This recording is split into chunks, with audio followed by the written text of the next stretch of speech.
Welcome back to That's a Good Word, a podcast designed to assist and equip Christians through advice from people in ministry. If you're blessed by our content, we'd appreciate if you liked and subscribed to our YouTube channel, and feel free to follow us on any of our social media content as well. We are honored today to have on Dr. Scott Catoe, from pastor at Slater Baptist Church and also as an Associate Missions Strategist with the Three Rivers Baptist Association.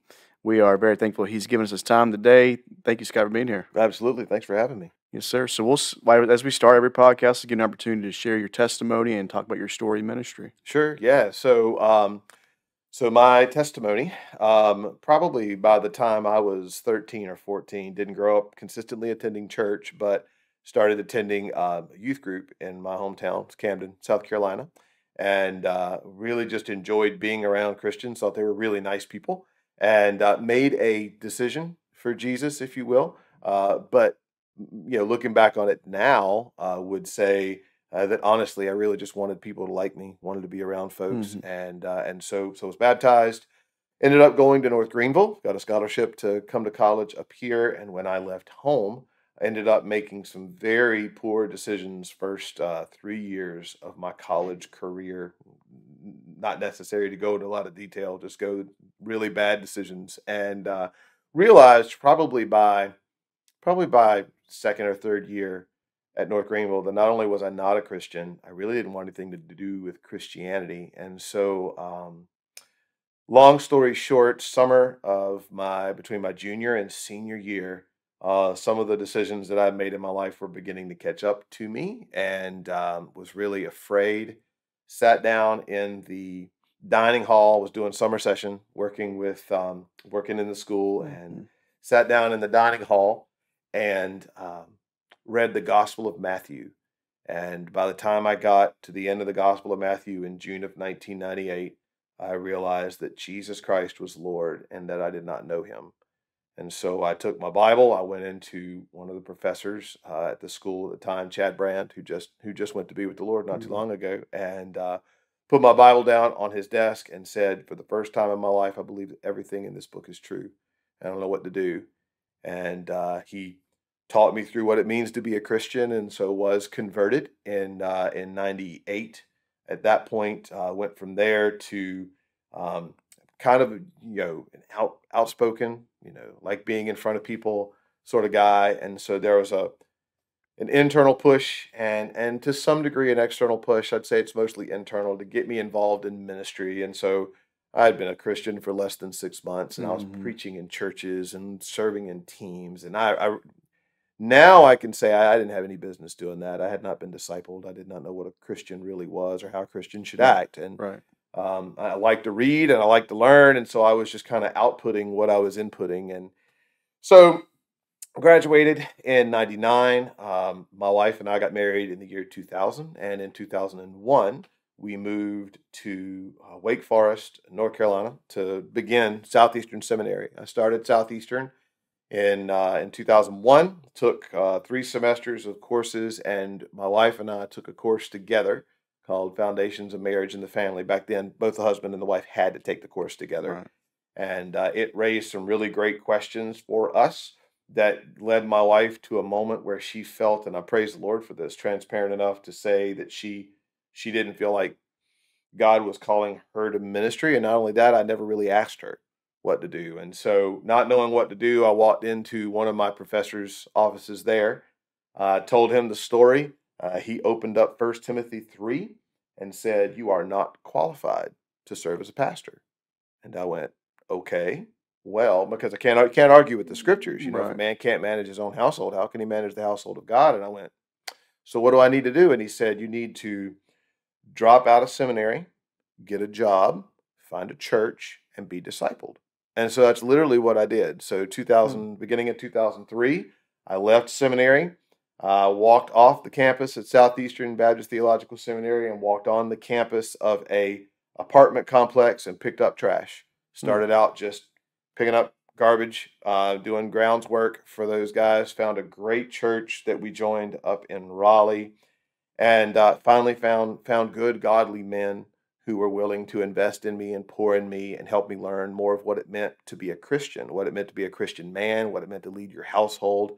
In the meantime, I tried my best to work hard at what I was doing. Went from picking up trash to working in apartment maintenance, and spent a lot of time in apartment maintenance, property management stuff, and very happily did that for really the next 10 years.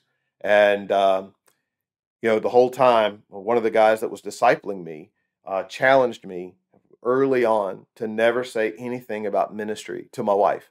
And the short version was, I said, well, why? And he said, he was very blunt, which is exactly how I need somebody to communicate with me. I do well with blunt. And he said, looked me in the eyes and said, because you are a manipulative jerk and you will do whatever it is you need to do in order to get your wife to do what you want. And I went, well, that's pretty true. So I'm not going to say anything about ministry. And so I didn't. We worked and we prayed, and the Lord grew us. And somewhere around 10 years later, my wife finally, she said, yeah, I think this is what the Lord's calling us to do. But it wasn't because I pushed her. Right. It wasn't because I manipulated her. It was really because the Lord impressed it on our life. So we started then serving. I served as an intern at the church that we were then a member of. That church was just blowing up. The Lord was blessing it. So the church felt led to plant a church in another part of town. So we went with that church plant. Still very happily in my day job, doing my thing, was serving in a church, serving in youth ministry, serving in music ministry. Loved everything that I was doing. Was headed towards being a lay elder, and was at work. And it was back when cassette tapes were a thing, and CDs. And so I was listening to a CD conversation between Mark Dever, 9 Marks, and a guy named Andy Davis, who is the pastor at First Baptist Durham. And he's talking through the story of revitalization, of what God did at First Baptist Church Durham. And I was fascinated. In fact, I was so fascinated, it was an 8-hour workday. I listened to it. I must have listened to it 15 times. It was a 30-minute conversation. Yeah. Just kept listening to it and just felt, it was like my heart was on fire. This is what I'm born to do. This is what I've been born again to do. And so brought it home. My wife listened to it. She said, that sounds horrible. She's like, you want to do that, don't you? And I said, yes, I do. And at the same time, our first son, our only son, was born.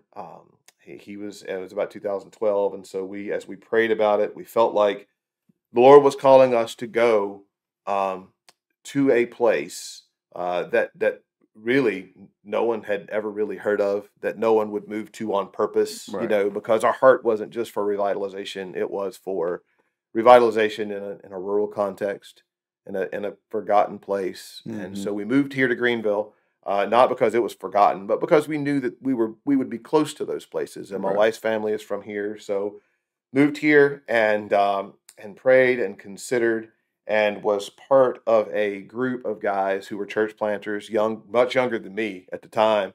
Bill Cashin came in on a Thursday morning and shared the story of what was going on at Slater Baptist, because at the time Slater was down to just a handful of people. They were very close to being ready to close the doors. And ironically, that was on Thursday. The Sunday prior, my wife and I we would go after church. We would just drive through the communities, different places, and pray and consider. We literally had been driving through Slater the Sunday prior, and both of us stopped in the parking lot at Slater Baptist Church, and we prayed for that church specifically. Wow! And both of us walked away going, "Man, we could really live somewhere like this. Yeah, we really could. We could dig our heels in a place like this and do ministry a long time." And it was 4 days later, Dr. Cashin's walking in telling the story, and he said, at the end of it, he said, we really need, somebody to come preach here in the next couple of weeks. So if you're interested, come talk. And so I did, and got connected. We came up on probably the following week. They were having a vacation Bible school, and Riverside Baptist was actually helping them put the vacation Bible school on. I was standing out the parking lot meeting these people. They may have had 6 workers, 7 workers total. Riverside brought a lot of people. They were a tremendous blessing to Slater as they were trying to get this done. And I met the interim pastor at the time. His name was Buddy, and who now he pastors a church in Spartanburg. And I started talking to Buddy, told him who I was, told him what my heart was, and he said, "Well, my son's graduating from the Air Force next Sunday. Why don't you come preach?" And I said, "Okay, well, that sounds good." And so I had, I had a week to prepare. So I wrote sermons and preached Sunday morning, Sunday night, and it would have been somewhere around August 14th. Might have been the 11th. It was either the 11th or the 14th. My wife is good with dates, and I'm not. Right. And so it was one of those. And so we came in and preached. The church was, there were just 11 people, and the church was very receptive to what I was saying, and super sweet, very kind, very hurt. There had been a lot of history prior to me being there that just had some hurt feelings, I'm sure, all around everybody involved. And, you could feel that, you could see that. But, we walked out of the door and we were headed to the car and on Sunday evening. And I looked at my wife and she said, "This is where we're supposed to be." And I said, "This is where we're supposed to be." And literally, we haven't left. The interim pastor, he called me in the middle of the following week, said, "How'd it go?" I said, "Man, it went great." He said, "Okay, well, I'm going to resign so you can jump in," because they were also really pushing. They really wanted to hire him.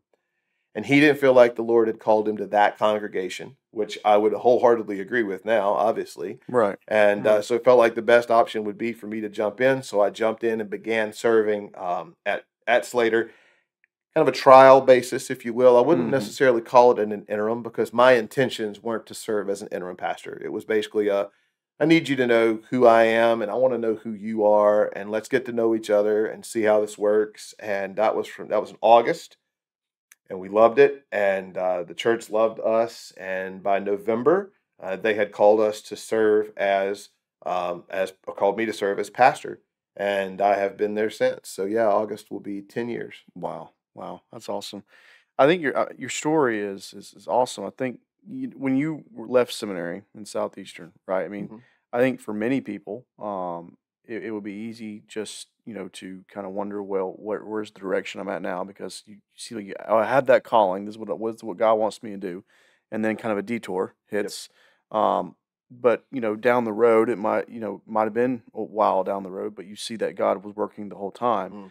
How would that process? How was that process going through those years where you didn't really know? You just got out of seminary and didn't know what the direction was going to be. Man, that's a great question. So, it's never consistent, right? So there were a few times where I was incredibly content with where we are. I was very happy with what the Lord was doing in my life. And then I think in my more, if I'm going to label it biblically, in my sinfully prideful moments, you'd think things like, we wouldn't have ever said that the work was beneath me, but sometimes we're afraid, we feel that in our own hearts, and so I felt that a lot of just discontentment. I spent a lot of my life working with my hands, and I'm not naturally inclined to work with my hands. Like my dad he's been a plumber his whole life. He's incredible. He can fix anything. He can grow anything.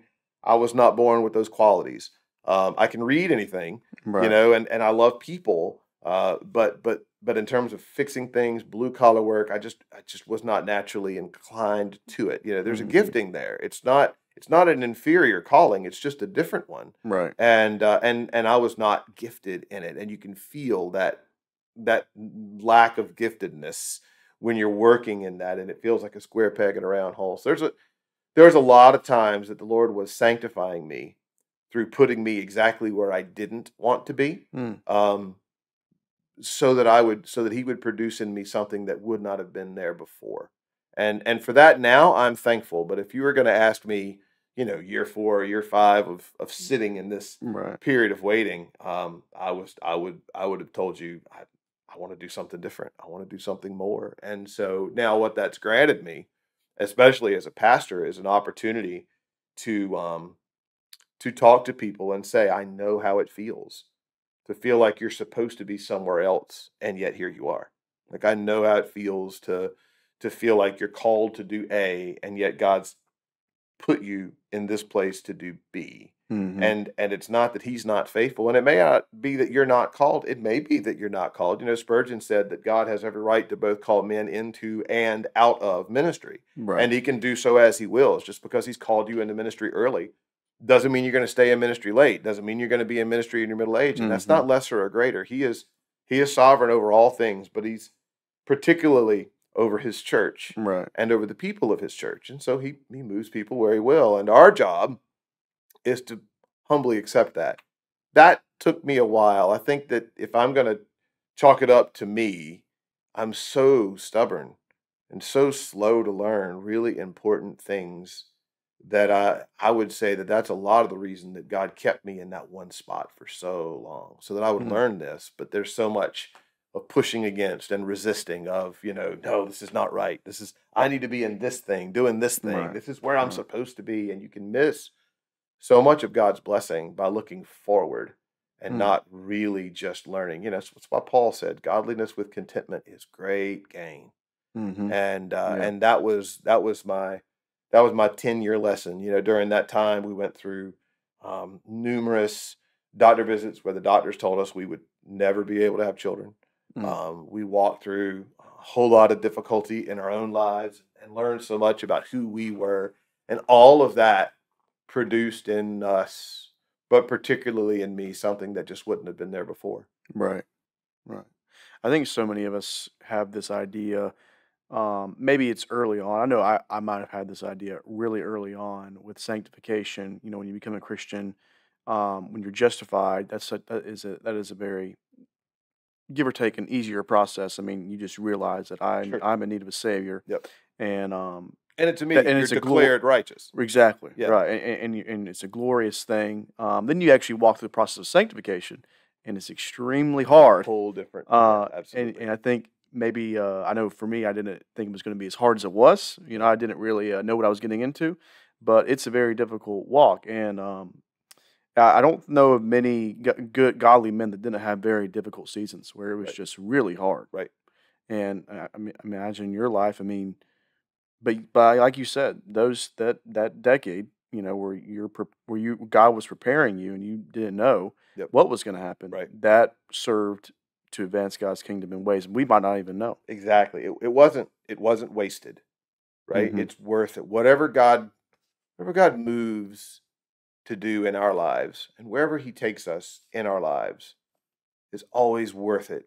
Because the result is sanctification, right? So wherever He's got us, if He's got you picking up trash in an apartment complex, or preaching in a church that barely makes ends meet, or planting mega churches, whatever, as long as it's producing sanctification, right? Because at the end of the day, it's the intent of ministry as a whole is not just to change the people to whom you're ministering. The purpose of ministry is primarily and first to change the heart of the minister. Right. It's to do something transformative in me, and then by virtue of having done something transformative in me, it then overflows to the people to whom I'm ministering. Right. That's right. One thing we've talked about, I think I talked about this with James.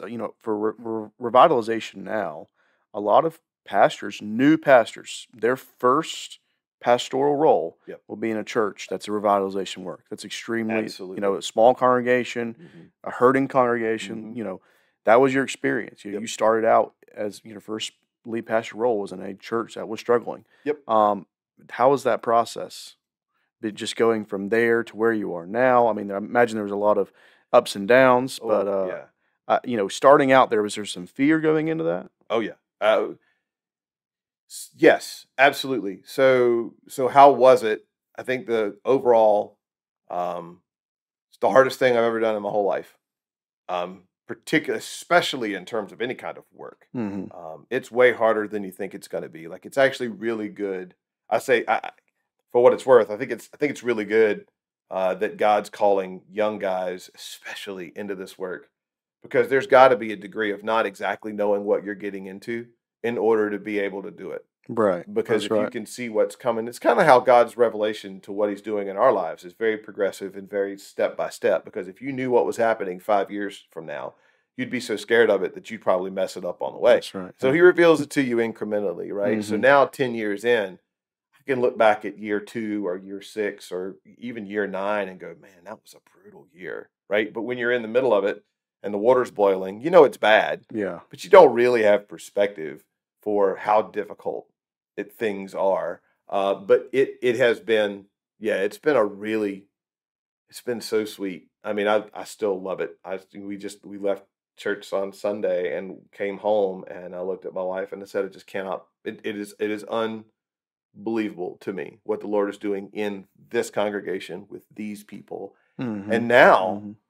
My wife and I are 2 of maybe 8 or 9 folks that remember anything about what it looked like 10 years ago. Right. It's a whole new congregation. And so it's reminded me, I need to tell these people these stories, of we didn't have any children. We had almost, other than my son, we had almost no children. And Right. now, we had kids running around everywhere. We had to update the nursery because there's babies being born, and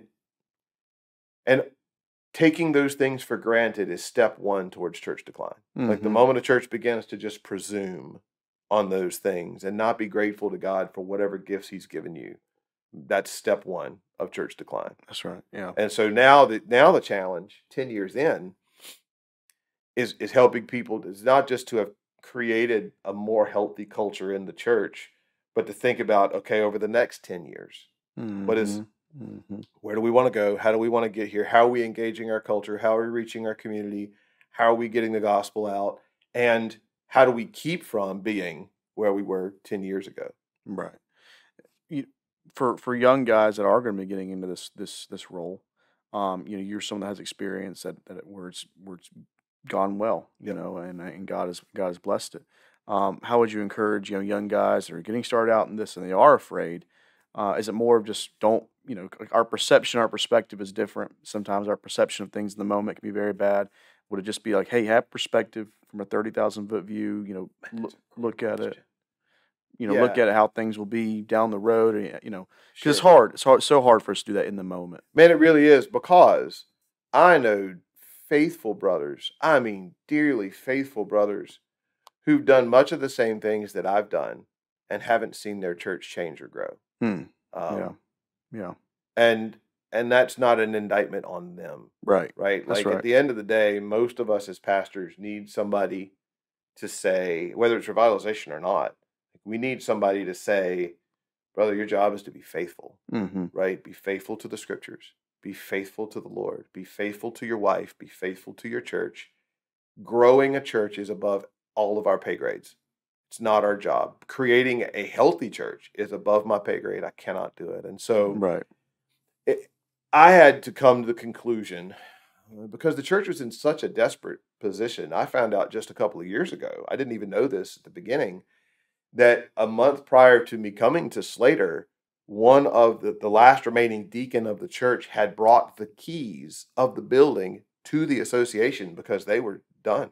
They weren't going to meet anymore. Mm. And I didn't know that. But within probably 3 to 4 months, you're looking around going, the church can't pay me, right? So I'm coming and they're paying me a little bit, but I'm working full time during the day. I was finishing seminary. Right. My son was 2 years old at the time. Man, it was crazy. It's crazy, and it was finally a moment where the Holy Spirit it was clarity, but it wasn't because of me. It was being in His Word and really the Lord. Reading, for instance, the churches in Revelation. The 7 churches, and thinking, I could be faithful, and this church could still close. Mm. And as long as I'm faithful, then I can stand before the Lord with a clean conscience. Right. And in fact, one of the more freeing moments for our church was that last deacon that was there was under such great stress. He and I were constantly at odds, and we had a breakdown after a Sunday evening one time, and it was really the Holy Spirit. I didn't think to say it. I didn't plan to say it. I looked at him and I said, I feel like I need to tell you something. And he said, what? And I said, we may do this. We may continue to be faithful, and this church still may close. It's not your job to keep the church open. It's not your job to bring life to the church. Your job and my job is to be faithful. So Right. we're either going to see this church come to life, or we're going to preach a glorious funeral. But either one of those outcomes is under the sovereign will of the Lord who owns this church. It's not ours, it's his. And That's right. that's what he chooses to do with it after we have been faithful, then that's what he chooses to do with it. And so I think that's a long way of saying what I would say to anybody who's thinking about ministry, whether it be revitalization or not, is your responsibility is to be faithful. Mm-hmm. Faithful to the word, faithful to the Lord, faithful to your family, faithful to your church. Do those things and trust the Lord. That's right. Because if you're being faithful in the ways that God has commanded faithfulness, then he will do what he wills as he wills, and it may or may not result in growth, may or may not result in revitalization. Right. But it will do something in you. It will produce something. If I do those things, it will produce something in me. Right. And that's worth it. Yeah, absolutely. And that's a very encouraging message. I mean, for much of, in the 90s and then even the early 2000s, the church growth mindset, the consumer-based church mindset. Right. And so, success for many churches was determined by growth, how many people were in the church and how much the church was growing. And so if you had a big church, you were successful. If you had a small church, you weren't as successful. That's not always the case. Right. I remember listening to a podcast by Paul Washer. He was talking about his time as a missionary in Peru. And he said, there were guys in Peru that were there for 100 years and never saw any fruit and never saw any growth. Right. And it was just super hard. And then guys like me came and other guys came in after all that. And then we saw a bunch of fruit. And a bunch of guys got saved, but it had nothing to do with us. It had to do everything to do with the 100 guys that were there for hundreds of years, and nothing happened. Right. Because they were being faithful, and the seeds were planted. So and for many people, that's the case for their congregation. I mean, they might not see the growth, they might not see the explosion, but there is something to be said with faithfulness. And I think many times there's just so much in our own lives we will never see the actual fruit that comes from faithfulness and from the seeds that we plant. 100%.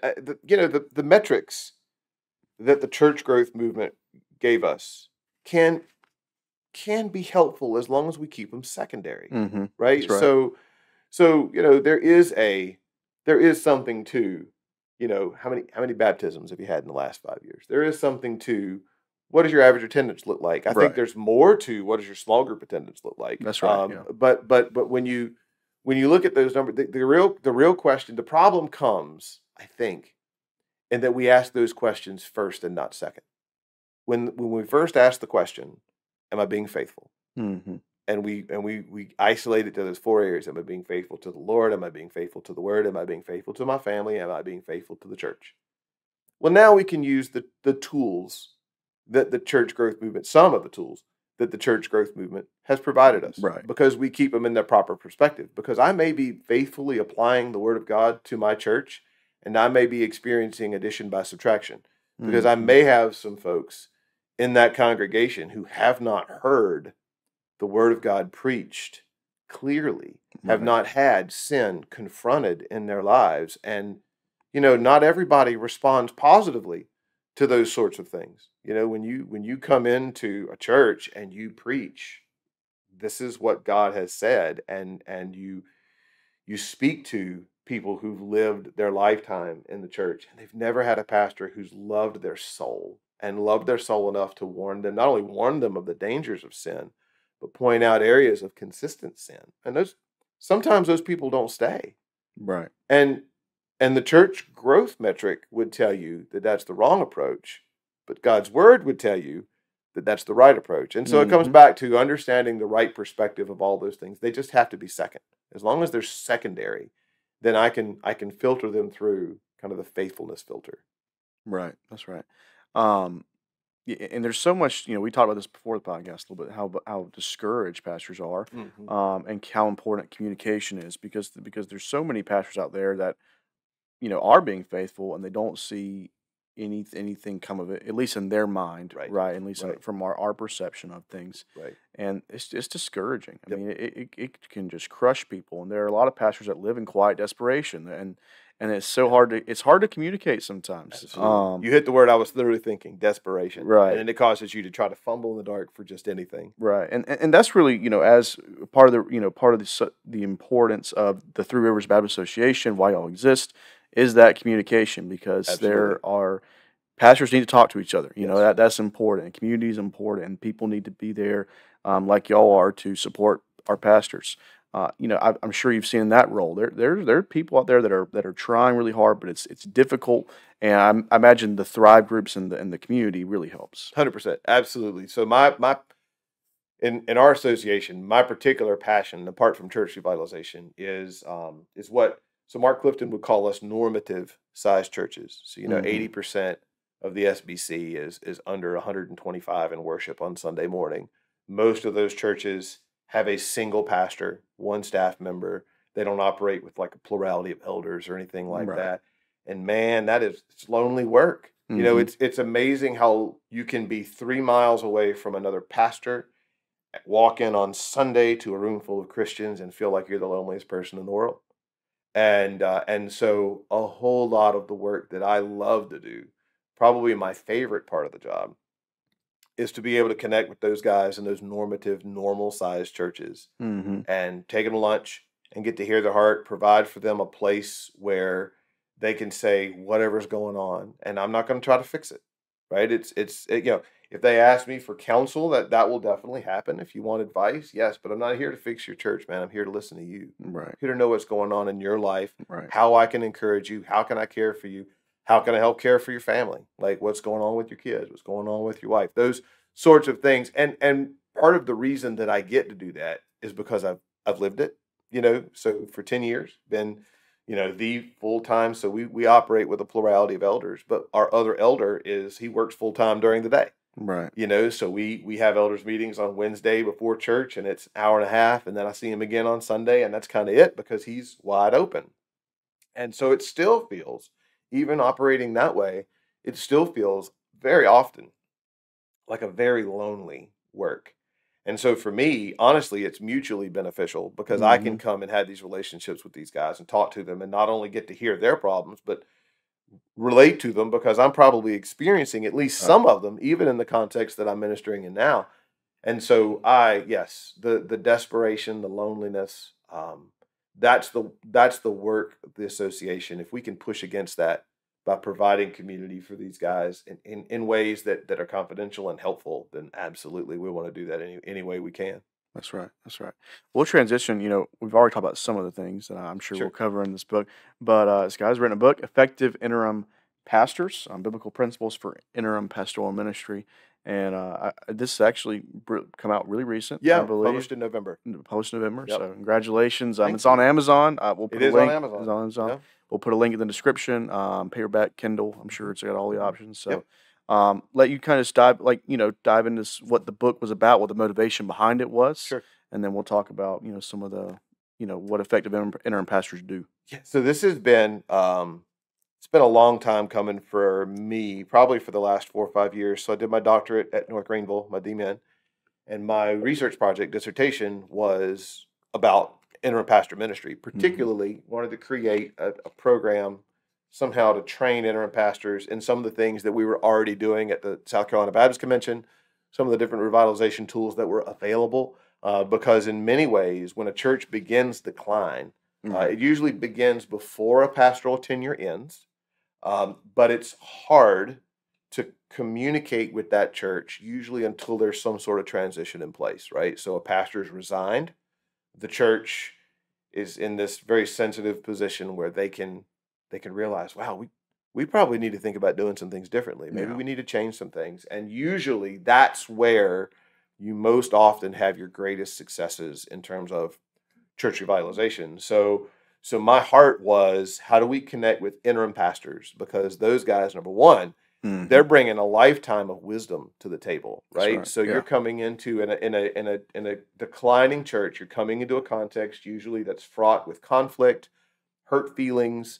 There's probably some grief going on. These retired pastors, especially these guys who've been doing it for 30 and 40 years, are massively equipped to come into these contexts and do what the Lord has just gifted them to do through experience, through wisdom, through time served. And so what I want to do is, how do you connect with these guys and get them into these places? So as I was writing my dissertation on that, I interviewed, because there's not a lot of written material on interim pastor ministry, Right. particularly in the evangelical world. There's some in mainline denominationalism, but there's an awful lot that we just can't, we don't click on. And so, Right.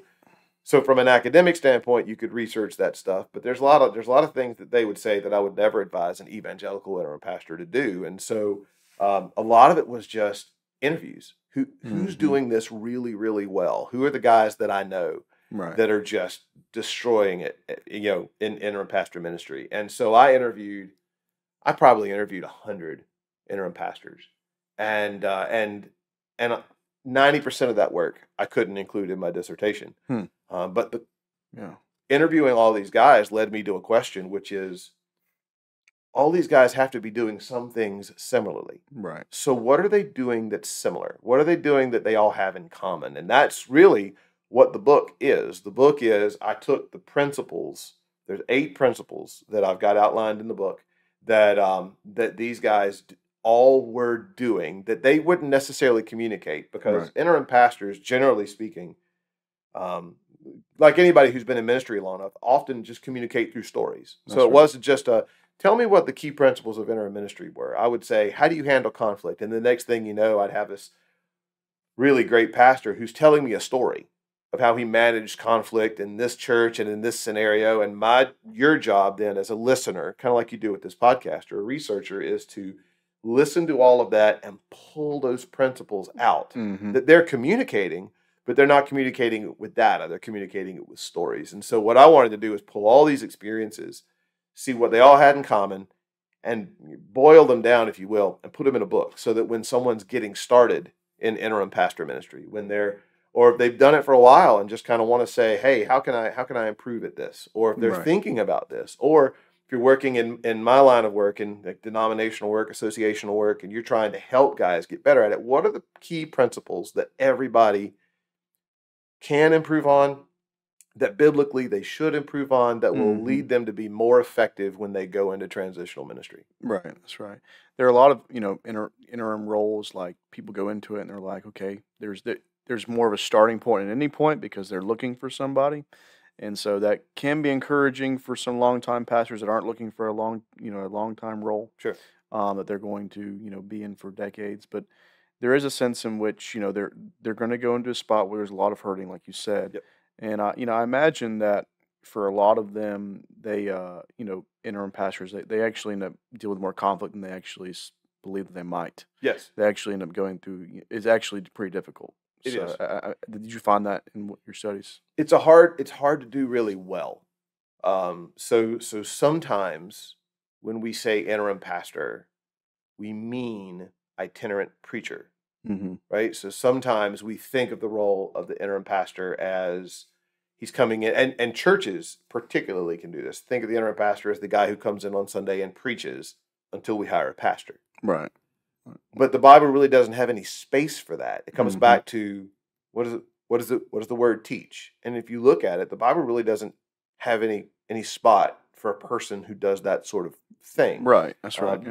You could definitely make an argument the Bible has a place for an evangelist, but we're not talking about a person who is an evangelist. We're talking about sort of an itinerant preacher. And so operating on that conviction, if you're coming in thinking my job is to shepherd the flock. Now it's temporary, it's transitional, but my job is to shepherd the flock, then you're going to have to engage in those conflicts and be a peacemaker in some of these areas in order to appropriately shepherd. That's right. So when you think about the biblical principles for the book, was it a lot of the scripture you were drawing from, scripture that had to do just with pastoral ministry, maybe those 1 Timothy passages? Yeah, some is common to leadership, some is common to Christianity. So, first chapter is an effective interim pastor fears God more than he fears man. And really just unpacking how fear of man can both drive and ruin you in ministry. If I'm worried about approval, then that's gonna. And so for that chapter, I really leaned into to Exodus 32, with the golden calf, because, the people come before Aaron. Moses is up on the mountain. People come before Aaron and they say, build us a God that will go before us. Well, Aaron should have known better. Right. That's right. He should have been very well aware of exactly what they were asking and exactly what was going on. But instead of confronting it in the moment, he placates the people and he builds the calf, and Moses comes down from the mountain. And then when Moses confronts Aaron, the paraphrase version, he says, man, I don't know. They gave me all this stuff. I threw it in the fire. Out comes this calf, Right. And so you've got this picture of a man who should have been a confrontational leader, who should have said, no, this is wrong.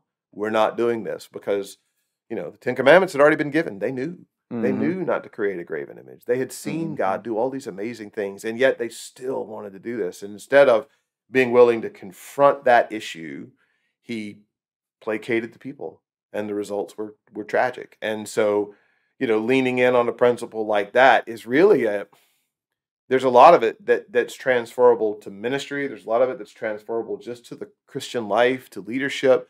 The interesting thing about interim pastoral ministry is that so much of effective interim pastoral ministry is not unique to interim pastoral ministry. It's really things that are necessary ingredients to see a fruitful ministry anywhere. So with interim pastoral roles, there is a sense in which every pastoral role is an interim role.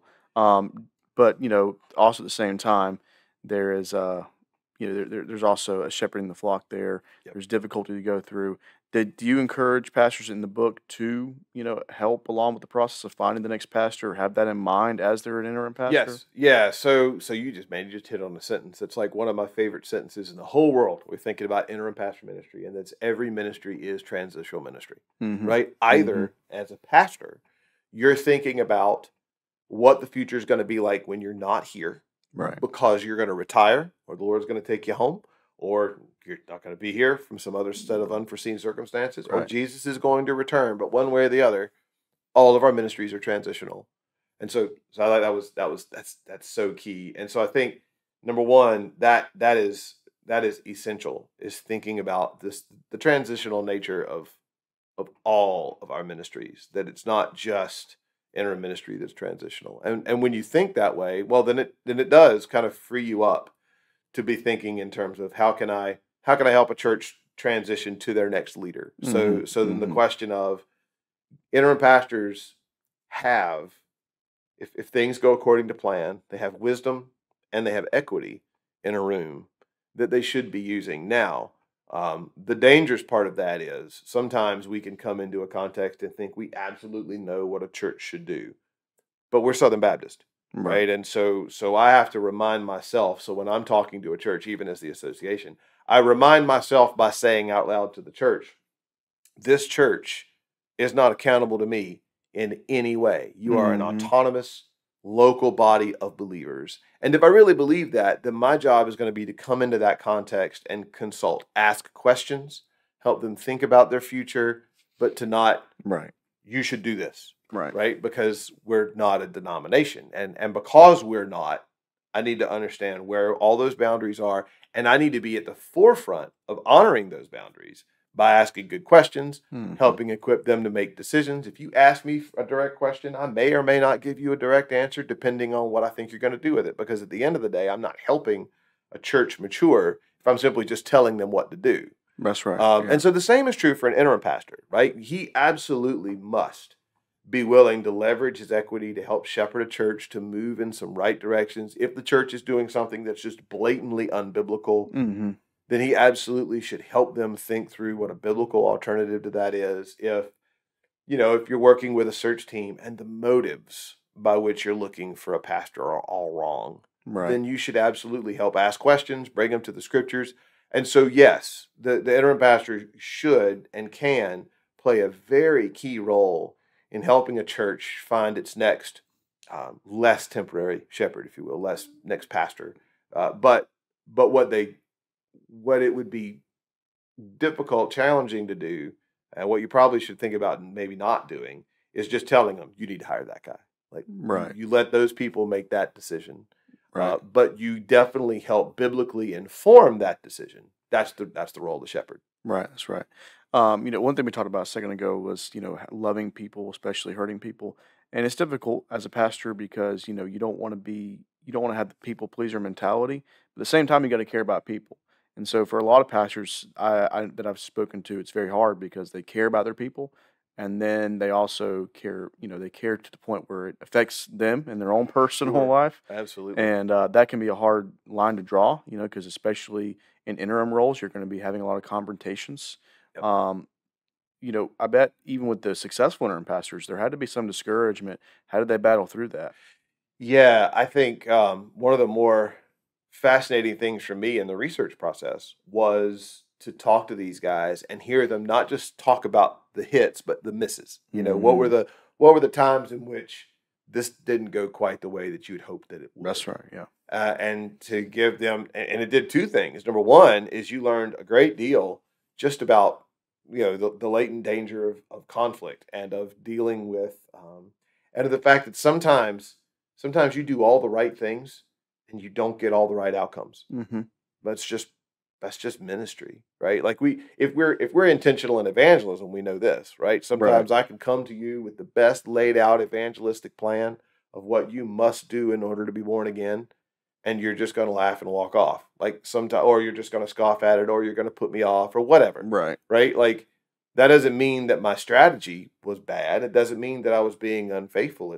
When Jesus said the wind blows where it wishes, it's his wind. Right. He blows it where he wants it to blow. And so hearing some of those guys share stories of being really faithful and working really hard and the church still not responding, that was insightful.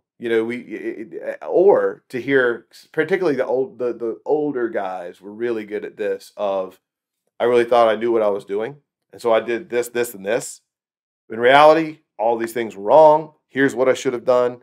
To hear those guys be willing to be transparent. And so I honored that by keeping them anonymous in the book, right? I will tell a story of, so you'll read like, an interim pastor is at this church and this thing happened, but I never named the pastor. I never named the church. I never even named the state. Some of these guys weren't even in the state. And, and that was on purpose because some of these folks were very willing to share with me ways that they could have improved, and you want to honor that, and so I'll say, can I share the story if I don't include any information? And they go, absolutely, because you want guys to learn, and you want to see the next generation, whether it's pastors or interim pastors or anything, you want to see the next generation not have to repeat the same mistakes you made. That's right. Yeah. They're going to make their own. All of us do, but if I can keep you from making the same ones by saying I did this and this is what happened, then I absolutely should do that.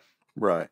I think one thing is there are a lot of interim pastors that they become pastors and they get very attached to their congregation and they end up staying, becoming full-time pastors, and that's easy to do, for a lot of people. Yep. But I bet for some interim pastors, there's a sense in which they feel like they have to be a little bit detached from their congregation. Yep. Where a lot of the pastors you spoke to, kind of how they walk that fine line, because it's not the same thing as being a full-time pastor where you're really invested in the souls of your congregation. It's easy to do if you're someone that loves souls. It's so easy to do that. How do interim pastors walk the line there? Wow, that's a great question. I don't know that I have a fully formed answer to that, but I'll tell you why. What was fascinating for me was to see how much of you talked about that role, that word detachment, how similar interim pastoring was to foster parenting. So my family, my wife and I foster parented for a long time. And the common refrain when you foster parent is people will say, boy, I couldn't do that. I would just get attached to that child. Well, you can't, if you're going to parent a child, it doesn't matter whether it's a foster child or an adopted child or your child, you're going to get attached to them if you're going to parent them. Attachment is a part of effective parenting. That's right, yeah. I think to the same degree that is true of interim pastors, because I think attachment has to be a part of faithful interim pastoral ministry. It's hard to shepherd people. The shepherd smells like the sheep, right? It's hard to shepherd people that you're not with, that you're not invested in, that you don't just love and care for. And yet there's this tension of knowing I'm not here for a long time. Right. Right. And that's why it's really not for everybody. One of the things that I try to be clear on in the book, and James and I just finished interim pastor training, is, man, not everybody can do this. Right. Because you're signing on for at least a level of pain in terms of, I'm going to pour myself into these people for 6 months, Mm-hmm. and then I'm leaving. And that's by design. Yeah.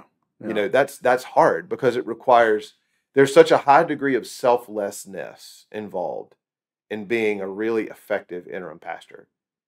And it's not that people who don't do it are inherently selfish. It's just that not everybody has that ability, that depth. But I think the really effective ones have learned how to pour themselves into a people, continue to love those people, and then kind of almost like the dad does on the wedding day to the new husband, to take their hand and go, now this is your pastor. And then to step back and celebrate what the Lord is doing and be willing to embrace the joyous pain of seeing them flourish because God's brought a different person that's not you. That's right. To love and care for these people. Yeah, and it goes right back to what you were talking about earlier, just looking away from our own self. Yeah. Getting out of that. There are a lot of interim pastors, especially older guys, that might go into it thinking, okay, I'm retired now. This is actually going to be a little bit easier for me. It's I don't have to get too involved. I can just step back.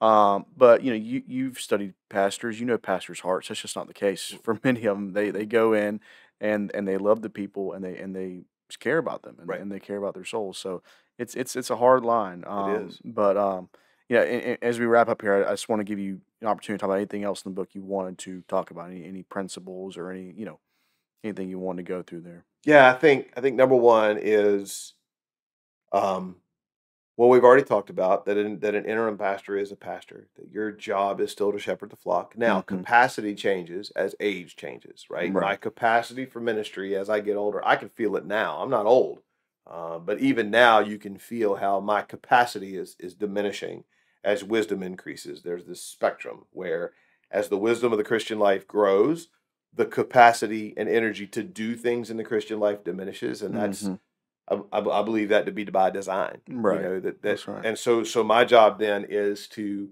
intentionally invest. Like if you ask, what are the 2 or 3 key things that every interim pastor not only can do but should do to see a church be healthier when you leave than it was when you got there? Number one is preach the word, right? But be careful to not just recycle old sermons. There's a tendency because we've preached 1,000 sermons, 2,000 sermons, to just pull one out of the drawer. And I liken it to the illustration of, so I love seafood. I'm a big fan of seafood. I love calabash seafood. Right. But calabash seafood is only good when it comes out the oven. That's right. It's only good hot. If I take it home and I put it in a little styrofoam box and I stick it in the fridge and then I stick it in the microwave, it's about 70% as good as it was the night before. Right. That may be okay with seafood, but it's not okay with preaching. Right. That's right. You can preach the same text, but you should not be preaching the same sermon, because the sermon is first supposed to do something in me. And from the overflow of what the text of the sermon is doing in me, now it's going to do something in the people. And that's going to still be true of interim pastors. So number one, preach the word, but be sure that it's fresh. Be sure that it's the Lord speaking to you through the text, and then you speaking to the people about what the Lord said to you. That's number one. I think number two, right up there with preaching the word, is be engaged with the people. Really know your folks. Try to get to know them. Hear their stories. See how you can build those relationships so that you create a relationship of trust. Because if they can learn to trust you, then they can learn to trust the ex-pastor. Right. And then number three is find those key leaders in that congregation, which again is no different than pastoral ministry. Find your key leaders and really heavily invest in those 4 or 5 people that they may or may not be a deacon. They may or may not be in a church leadership. Brian Croft wrote a book called Biblical Church Revitalization. It's probably my favorite book on church revitalization. And one of these 4 questions that you ask when you're coming into church revitalization, and I think it's number 3, is who's in charge? Who are the people that everybody cares what their opinion is? Find those folks, invest in those folks, disciple those folks, and you will see long-term trajectory change in the whole church. Right. Right. Awesome. Well, you've heard it here. You need to get that book. So go on Amazon, pick that thing up. Dr. Catoe, thank you so much for being Thank here. you, Wilson. Appreciate it, man. Appreciate And you doing this. This is good work. yes, sir. Thank you. And also, you have a podcast, so let you talk do. about that. Yeah, so our church, Slater Baptist, does a podcast. We call it Books by Old Dead Guys. Right. And the Awesome. heart behind it is we read a Puritan. So right now we're reading Thomas Brooks' Precious Remedies Against Satan's Devices. And the heart of it was, I really want my folks to know what the Puritans had to say, but not everybody wants to read Puritans, and not everybody really can. They're not the easiest things to read. And so what we do is David, our other pastor, and I, we sit down and we spend about 20 minutes reading one section of a Puritan, and then we stop and we talk about what we just read. And so we try to keep it that simple, keep that format, just so that we can get, man, some of the best books are 100, 200, 300 years old. And what's fascinating when you read them is how very current the issues are, how very practical they are. So when Brooks is writing, we just finished a section on the devices to lure the soul to sin. It's what are these tools that the enemy uses to make sin look good, so that we'll fall into temptation. It's 100 pages just on that, but it is fascinating because it's all so, like, you could look around right now and see all these things that Brooks, who wrote in the 17th century, is talking about, and how they're all still current things. And so we read just a few pages every week, 20 minutes, and then we go on. So. Right. Awesome. Well, check that out. I mean, it's on all the Spotify. It is. Yeah, we're on everything except for Apple Podcasts. So okay. We're working on, Apple keeps telling us 2 more weeks. So yeah, it took us like 3 or 4 months to get on Apple Podcasts. That's encouraging. So no, they're a pain to deal with. So no, I get that. Scott, thank you so much. Enjoyed this conversation. Thank you, Wilson. Yes, sir. I'm Wilson Paris, and that's a good word.